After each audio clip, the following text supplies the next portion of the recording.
काल पुणे विमानतळावरच ऋषिराज सावंत याचा जबाब पोलिसांनी नोंदवून घेतलाय। खरंच घरी न सांगता ऋषिराज सावंत बँकॉकच्या दिशेने निघाले होते का, हा अर्थातच यामागे एक महत्त्वाचा आणि मोठा प्रश्न होता। बँकॉकला जाण्यासाठी सोमवारी त्यांनी विमानाचं बुकिंग केलेलं होतं। 68 लाख रुपये देऊन एका खासगी विमानाने सावंत यांचे चिरंजीव बँकॉकला निघालेले होते। नेमकं कुठल्या कारणावरून तानाजी सावंत यांनी अपहरणाची तक्रार दिली याचा तपास सुद्धा या पार्श्वभूमीवर पोलीस करण्याची शक्यता आहे। या सगळ्या प्रकरणामध्ये हे नवीन खुलासे होत आहेत की सोमवारीच या संदर्भातलं बुकिंग करण्यात आलेलं होतं आणि तब्बल 68 लाख रुपये देऊन खासगी विमानाचं बुकिंग केलं होतं। या संदर्भात अधिक माहिती देत आहेत आपले प्रतिनिधी मिकी घई। आपण त्यांच्याशी अधिक संवाद साधूया। मिकी, जर सोमवारी बुकिंग केलेलं होतं तर मग अपहरणाची तक्रार याच्याशी अर्थ आपण कसा लावायचा या सगळ्याचा?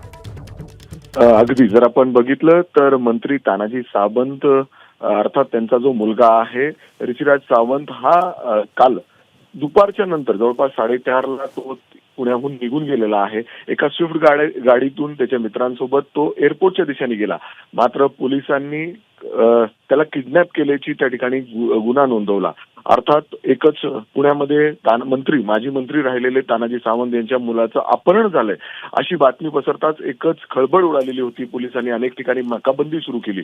मात्र जेव्हा समोर आलं, पोलिसांनी तपास सुरू केला तर एक वेगळंच सत्य समोर आलं। यामध्ये तो त्याच्या मित्रांसह बँकॉकला निघालेला होता एका प्रायव्हेट चार्टर्ड प्लेनने आणि यासाठी जवळपास त्यांनी 70 लाख रुपये हे ऑनलाईन पैसे देखील ते विमान कंपनीला भरलेले होते।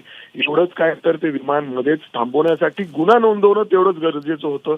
मात्र त्याशिवाय तो विमान परत येऊ शकला नसता, त्यामुळे गुन्हा देखील दाखल करण्यात आला आणि त्यानंतर ते विमान जवळपास 10-10:30ला पुन्हा एकदा पुण्यामध्ये लँड झालं।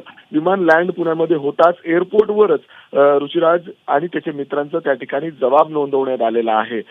त्यानंतर त्यांना घरी सोडून देण्यात आलं। मात्र आता खरं इथं तपास सुरू होतो की खरंच तानाजी सावंतांना माहित नव्हतं का त्यांचा मुलगा खरंच हे सगळं प्लॅन करून त्यांनी किडनॅपिंगचा गुन्हा नोंदवला का, असे वेगवेगळे प्रश्न या ठिकाणी उपस्थित होत आहेत।